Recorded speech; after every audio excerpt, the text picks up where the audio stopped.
ఇగో ఈ పేదల ఇండ్లు కూల్చేసిండ్రు.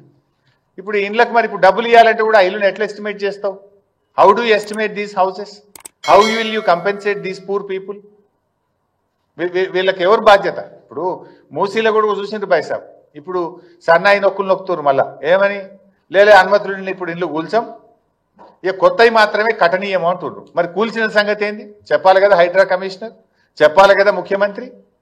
కూల్చిన మూసీ ఇండ్ల సంగతి ఏంది, సారీ హైడ్రా ఇండ్ల సంగతి ఏంది?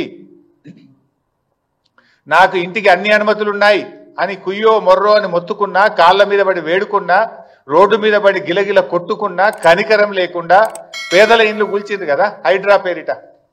ఇప్పుడేమంటున్నారు, లేదు లేదు కట్టిన ఇండ్లు కూల్చం, ఇండ్లల్లో ఉన్నోళ్ళని కూల్చమంటివి. ఆ చిన్న పాప నా పుస్తకాలు తెచ్చుకుంటా, మా నాన్న కొనిచ్చిన వాటర్ బాటిల్ తెచ్చుకుంటా అంటే కూడా ఆ పసిపిల్ల మీద కూడా కనికరం లేకుండా ఇండ్లు కూలగొట్టారే. ఆ పాపానికి బాధ్యుడెవడు? ఆ చేసిన అన్యాయానికి ఎవరికి శిక్ష వేయాలో నిర్ణయించండి. ఇప్పుడేమంటున్నారు, లేలే మేము ఇక కొత్తవి కూల్చము అంటున్నారు, ఏదో డేట్ పెడతాము అంటున్నారు. మరి కూల్చిన వాటి సంగతి ఏంటి? వాళ్ళు కట్టిండ్రు, డబ్బులు కట్టిండ్రు, pay them the compensation. Compensation ఇచ్చినా వాళ్ళు పడ్డ క్షోభ, వాళ్ళు పడ్డ బాధ, వాళ్ళు పడ్డ అనుభవించిన నరకమైతే పోదు కదా. తక్కువ బాధనా? వర్షం పడుతుంటే నడి రోడ్డు మీద పడేసిండ్రు, పిల్లల పుస్తకాలతో సహా బట్టలతో సహా కట్టు బట్టలతో ఇళ్ళకి వెళ్ళి బయటకు వెళ్ళగొట్టి గోసపుచ్చుకున్నారు కదా. ఇప్పుడు మళ్ళీ డేట్ మారిస్తే నీ నిర్ణయం మారచ్చు, కోర్టు మొట్టికాయలు వేస్తే మార్చుకున్నావు.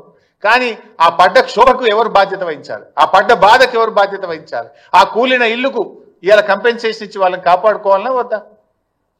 అదేవిధంగా ఇలా మూసీలో కూడా ఇల్లు గులగొట్టివి, నీవు చట్టం చూసుకోపోతివి, పద్ధతి పాటించకపోతివి, పార్లమెంట్ నువ్వు తప్పుదోవ పట్టిస్తేవి. ఈ కూలిన ఇళ్లకు రేపు నష్టపరిహారం ఎట్లా చెల్లిస్తావు? రేపు డెఫినెట్గా ఇవ్వాల్సిందే. బీఆర్ఎస్ పార్టీ ఊరుకోదు. ఈ బాధ ఎట్లా తీరాలి? ఎందుకు ఈ తొందరపాటి దుందుడుకుడు చర్యలు? ఆగమాగం చేసి ఇలా రాష్ట్రం పరువు తీస్తున్నావు, పేదల ఉసురు పోసుకుంటున్నావు.